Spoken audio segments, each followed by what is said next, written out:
Olá, pessoal, saudações a todos e a todas. Espero encontrá-los bem.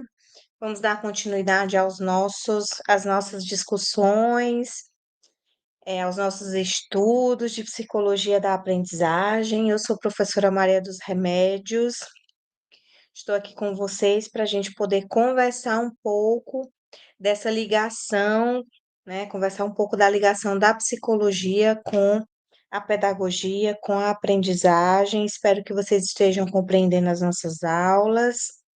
Vou começar aqui a explanar para vocês o nosso assunto de hoje. Então vamos lá?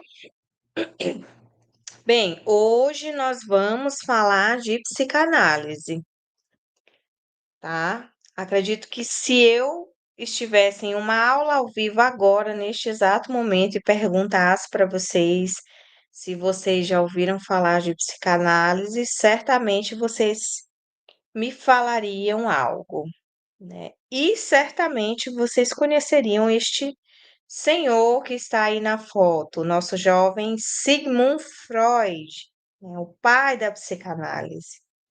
A gente pode falar que a psicologia ela começou, né, com os estudos, começou de fato com os estudos da psicanálise. Então, a psicanálise é uma teoria clássica da psicologia e que muito influencia nos processos educativos, nos processos de aprendizagem, certo?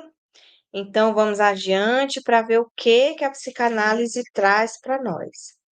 Então, pessoal, a psicanálise foi criada e desenvolvida pelo Freud, pelo Sigmund Freud, tá?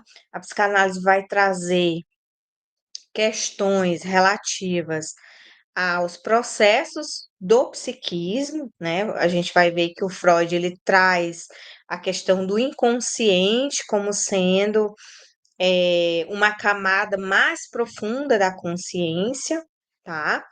E aí a gente vai poder também compreender as duas tópicas que o Freud dividiu, né, em seus estudos. A primeira tópica que a gente tem o pré-consciente, né, o inconsciente, o consciente, e a segunda tópica que a gente tem o id, o ego e o superego.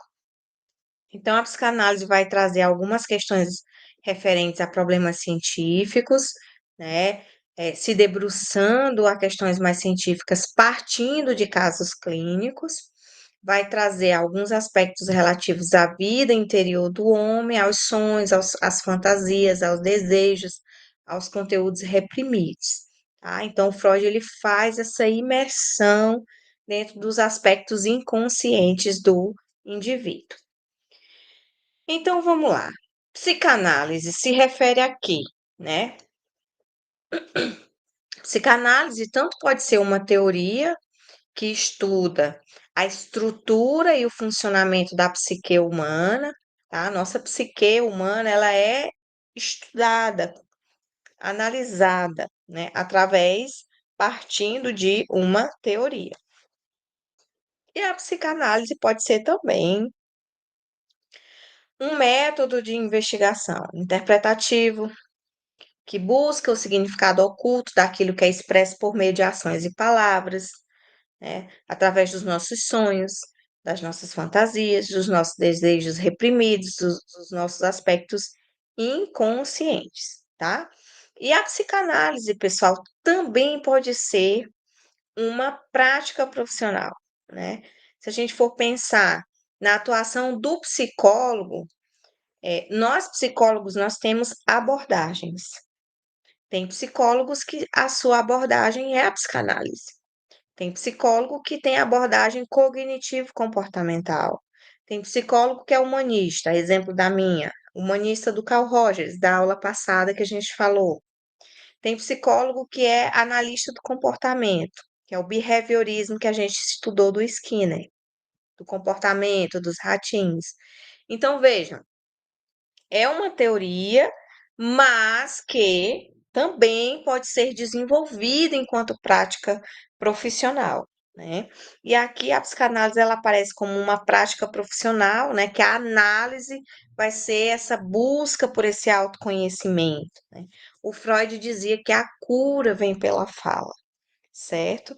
Então a psicanálise também como fonte de prática profissional, de análise, de autoconhecimento. Bem, se a gente for falar, né, do surgimento da psicanálise, dos primórdios da psicanálise, nós traremos que a psicanálise foi um dos marcos que o século XX deixou para a posteridade, né? Tanto é, pessoal, que até hoje a psicanálise ela é difundida, replicada, aceita, estudada no mundo inteiro, né? Então a gente viu aí o Freud, que foi esse grande fundador da psicanálise. O Freud ele nasceu na Áustria, né? O Freud é de família judia. Ele nasceu na Áustria em 1856, ingressou na Universidade de Viena em 1873 e foi aprovado como médico, né, nos seus exames em 1881. O Freud, ele tem uma série de livros, de obras clássicas e importantes para a psicologia que nos ajudam a compreender os aspectos psíquicos, os aspectos relativos ao nosso inconsciente. Então, em 1900, no livro A Interpretação dos Sonhos, o Freud ele vai trazer a primeira teoria sobre a estrutura e o funcionamento da personalidade humana. Então, nessa primeira estrutura que o Freud traz, ele vai dividir, né, a psique humana em três aspectos: pré-consciente, consciente e inconsciente, tá? Essa foi a primeira estrutura que o Freud delimitou no estudo do inconsciente. Vamos ver aqui adiante o que mais que ele traz de estudo. A segunda teoria do Freud, ele vai trazer que o aparelho psíquico ele é dividido em id, ego e superego. E aí, pessoal, eu vou trazer para vocês as características de cada estruturazinha dessa que compõe a personalidade, o que que cada uma diz, quais são as características do id, que remete mais aos aspectos inconscientes, àquela nossa energia reprimida, os nossos impulsos, as nossas pulsões de vida, pulsão de morte, né? Estariam mais aqui dentro do id. O ego seria o que controla os impulsos do id e o superego, que é justamente os valores, as normas, as regras sociais que a gente precisa atender para poder viver em sociedade. Então, o ego ele faz esse equilíbrio entre os nossos impulsos, né, que nós é, não conseguimos controlar, e o superego, que é justamente esse freio moral, essa garantia de que a gente está adaptada a uma realidade e conseguindo compreender e seguir as normas sociais. Então, vejamos, pessoal, as características de cada. Vamos ver se eu consigo aqui anotar, né? Falei para vocês aqui do id, que são os aspectos mais inconscientes, o ego que faz essa mediação, e o superego, que é justamente essas regras, esses valores e essas normas sociais. Então, vejamos aqui as características do id. Bem, como eu mencionei para vocês, o ID ele traz essa perspectiva, né, da satisfação imediata das nossas necessidades.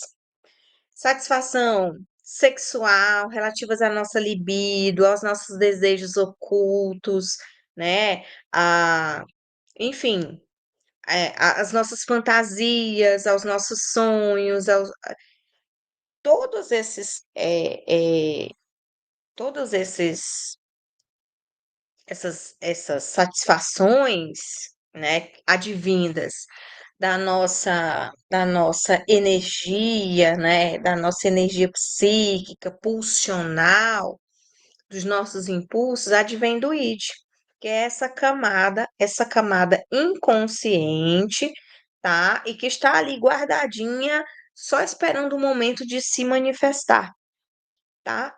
Então, o id é uma instância inconsciente. É o reservatório de energia do indivíduo, busca a satisfação imediata das necessidades, é atemporal, funciona pela produção de imagens, por isso que o id ele aparece muito nessa questão dos sonhos, né, que são as interpretações oníricas, que é o que vem das nossas imaginações, das nossas fantasias. Então, o id está relacionado mais aos conteúdos inconscientes.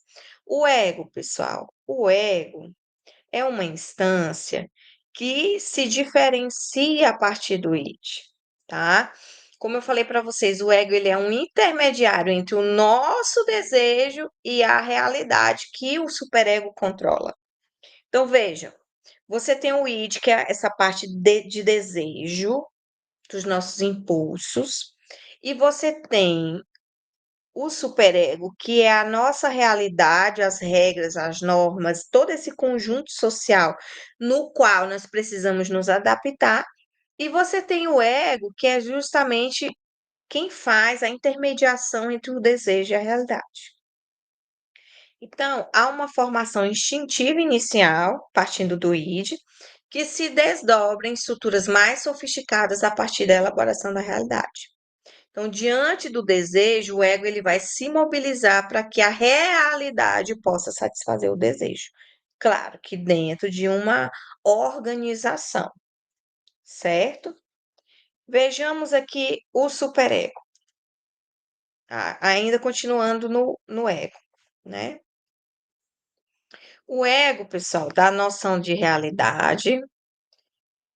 Diante da manifestação do desejo, pode ocorrer as proibições do superego. Olha aqui, o superego diz: olha, isso não está certo, né? Por exemplo, aqueles nossos instintos mais ocultos, mais perversos, né? O superego vai lá e diz: olha, isso não condiz com o que está preceituado nas normas, nas regras sociais, tá? Então, se ceder só aos desejos, corre o risco de não se adequar ao modo físico e social. Então, a nossa estrutura psíquica, ela está adaptada para não ceder apenas aos nossos desejos inconscientes, apenas aos nossos instintos, né? E nem ficar presa só nas proibições, que é o superego. Por isso que o ego ele vai fazer esse equilíbrio, vai conseguir dar essa organizada, né, entre os nossos desejos e as proibições sociais que nós precisamos atender e nos adaptar e se adequar a elas. Então, o ego é uma parte organizada e atual da personalidade, faz do indivíduo único e original, permitindo uma adaptação ativa ao mundo presente em que ele vive. Vejam a importância do ego na nossa estrutura psíquica, tá? Já o superego, o que que a gente compreende? O superego ele é responsável pela estruturação interna dos valores morais. Nós temos o ego ideal e a consciência moral. O que é certo, o que é errado, por exemplo, a gente sabe que andar sem roupa na rua é errado. Quem é que diz isso para nós? O nosso superego. Porque nós já internalizamos o que é certo e o que é errado socialmente, né? Por exemplo, nós sabemos que arrotar na frente das pessoas é também é um comportamento indesejado, inadequado, né? Então, o superego também ele vem para dar uma organizada nas nossas ações. Então, essa consciência moral é a internalização das proibições. O que que eu posso, o que que eu não posso fazer socialmente, o que que vai ser passível de sanções, de penalidades, né? Se um valor for transgredido, haverá punição através de sentimentos culposos de inadequação. Então, muitas vezes o indivíduo ele age de uma forma, né, que ultrapassa o que o superego consegue conter, né? E, consequentemente, ele acaba que se sentindo culpado, se sentindo inadequado, não pertencente a um grupo social, enfim, tá? Então, o superego é uma estrutura necessária para o desenvolvimento do grupo social. Veja, necessária. Imagina se não fosse esse superego controlando os nossos desejos, os nossos instintos inconscientes. A gente viveria num caos, certo? Vejam como a psicanálise ela é interessante, pessoal. E aí, a gente vai ter, né, dentro da psicanálise, uma série de estudos relativos à sexualidade infantil, né? Que vai trazer conceito de neurose, de psicose, enfim. Vamos ver aqui o que que a psicanálise fala. Vamos ver de uma forma bem simplificada, né? Sobre o que a psicanálise traz em relação à descoberta da sexualidade infantil. A psicanálise vai dizer que a sexualidade está no centro da vida psíquica. A nossa psique depende de quê? Da nossa sexualidade. E que a sexualidade infantil, né, é uma função sexual desde o início da vida, do desenvolvimento da sexualidade, do complexo de libido como energia dos impulsos, dos instintos sexuais. Então, a gente vai ver aqui rapidamente que essa sexualidade infantil, ela vai se organizando, se desenvolvendo em fases, né? Fase oral, onde a fonte de prazer e de satisfação está direcionada à região da boca da criança. Fase anal, a zona de prazer, né? A zona erógena da criança. Está ligada ao controle dos esfíncteres, a parte anal, né? A gente tem a fase de latência, onde essa sexualidade fica adormecida, e aí nós temos a fase genital, que é quando a criança já atinge a puberdade e a adolescência, tá? E a neurose, pessoal, o que é neurose? Esse conceito de neurose vai trazer, né, que a maioria dos pensamentos e desejos reprimidos, né, os conflitos de ordem sexual, né, são localizados nos primeiros anos de vida dos indivíduos. Então, a psicanálise traz muito isso, que a personalidade do indivíduo ela vai se constituir, se desenvolver do 0 aos 6 anos de idade, certo? Então, veja, sobre essas fases do desenvolvimento sexual, que eu pincelei anteriormente, a gente tem a fase oral, onde a criança vai trazer como fonte de prazer e de satisfação a região da boca, né? Você pode perceber que isso se dá através do seio da mãe, no movimento de sucção, para poder captar o leite materno, né? Essa sucção através da amamentação uma fonte de prazer, de satisfação, de conforto para a criança. Muitas crianças usam a chupeta, né? Os pais acabam que é, incentivando o uso da chupeta para acalmar a criança quando está chorando. O que mais? A criança ela tem o hábito de tudo que pega levar à boca, tá? Então, para vocês verem como essa fase de 0 a 3 anos, a fase oral, né, está bem desenvolvida, né? A fonte de prazer, de satisfação da criança está direcionada à região da boca. Fase anal, falei para vocês, controle dos esfíncteres, vou dar uma explanada melhor para vocês de cada fase. Nós temos a fase fálica, né? Que é onde a criança já percebe a diferenciação entre o órgão sexual dela e do outro. O período de latência, que é esse período de adormecimento da sexualidade, e a fase genital, que é quando já tem como objeto de prazer e de satisfação o outro.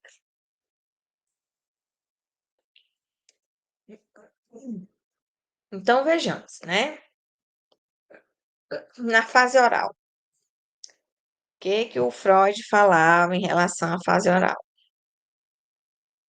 É através da boca que a criança começará a provar e conhecer o mundo.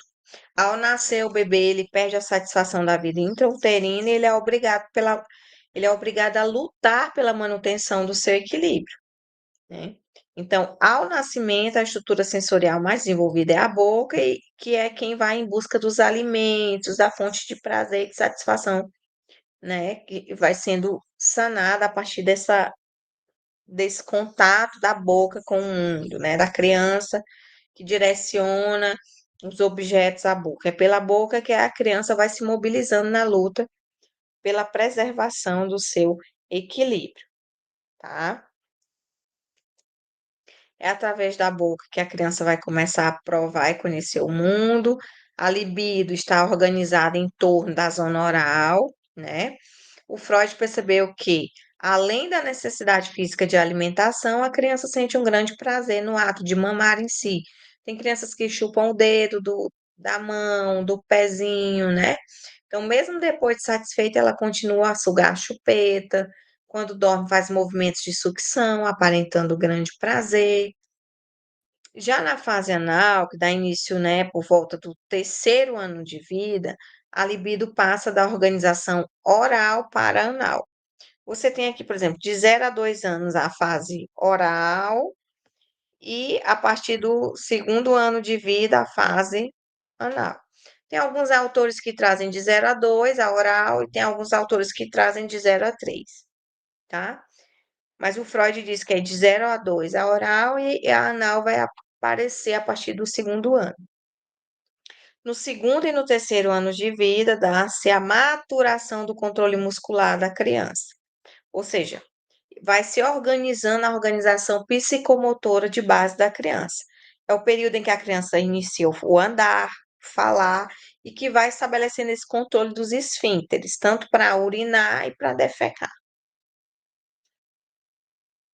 Nessa fase, a criança vai desenvolvendo o sentimento de que tem coisas suas, que ela produz e que ela pode negar ou ofertar ao mundo, né? Aqui muito presente a fase do egocentrismo. Por exemplo, a criança só anda quando está bem. Se chega um estranho, ela volta a engatinhar em busca da mãe, ou seja, ela regride, né? Só fala quando sente que é aceita. Quando é assustada, se cala, né? Negando a fala ao ambiente que a rejeita. Então, veja como a criança ela já vai conseguindo perceber, né, como que ela se coloca no mundo. Já a fase fálica, por volta dos 3 anos, a libido inicia uma nova organização, tá? Aqui a gente já vê que essa sexualidade infantil ela já vai sendo direcionada para a parte genital. A criança desperta o interesse infantil pelos genitais, né? Começa a perceber essas diferenças sexuais entre meninos e meninas.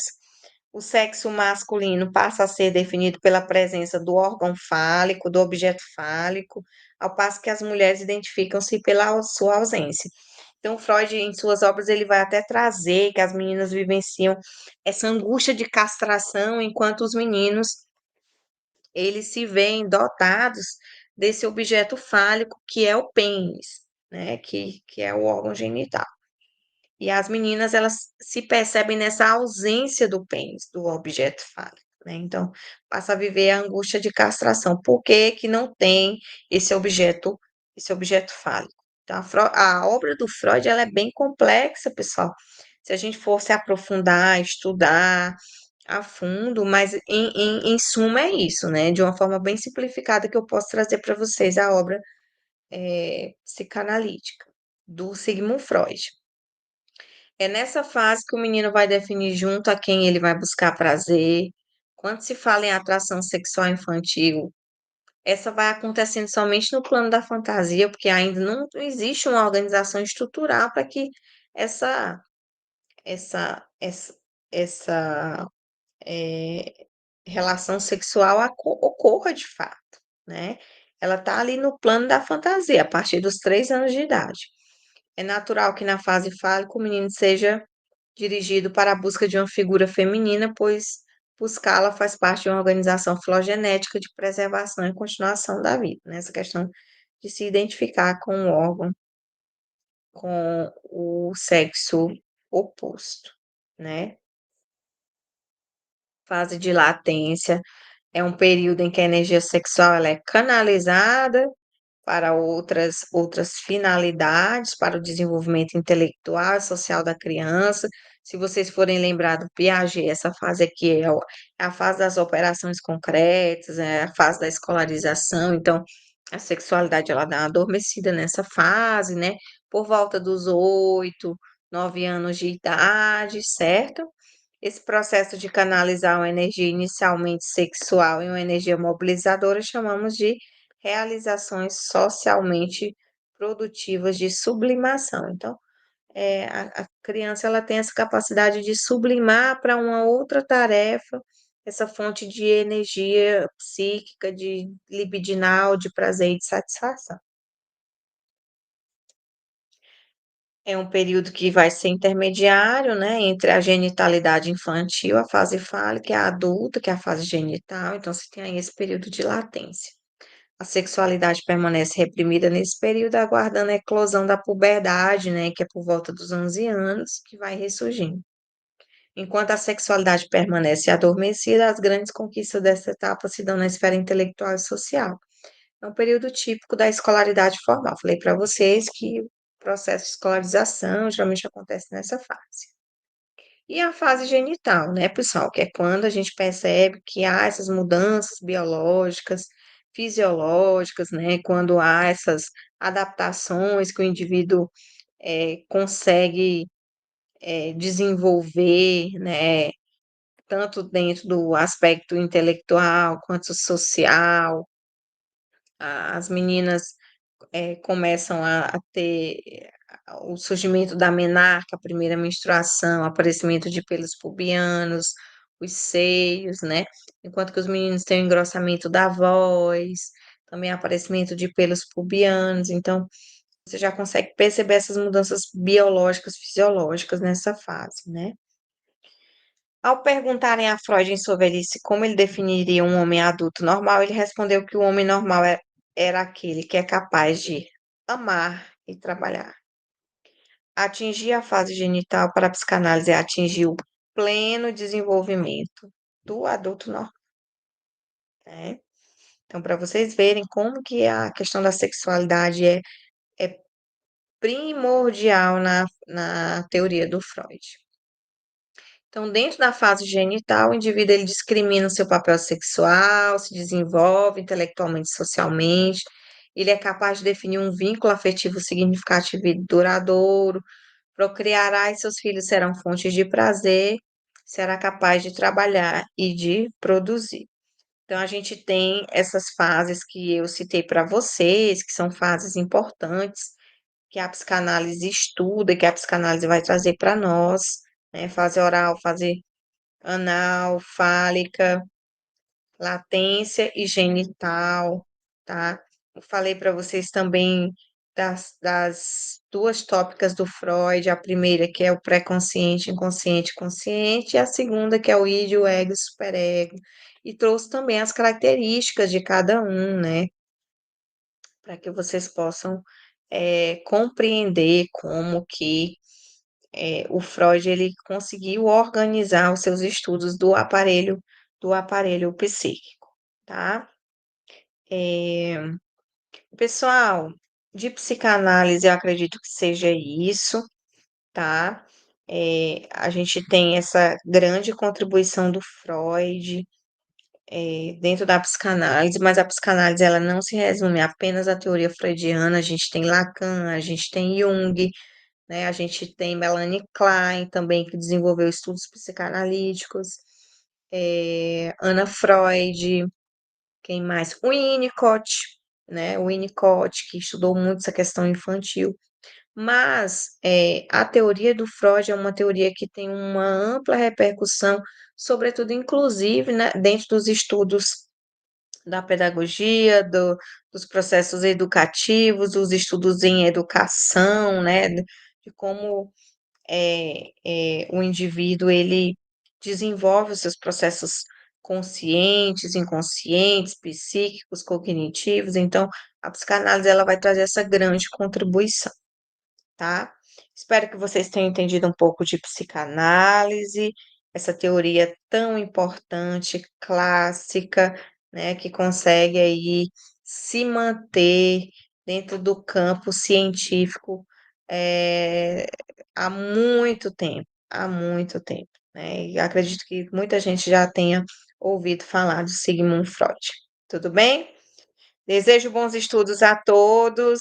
Até a próxima. Tchau, tchau.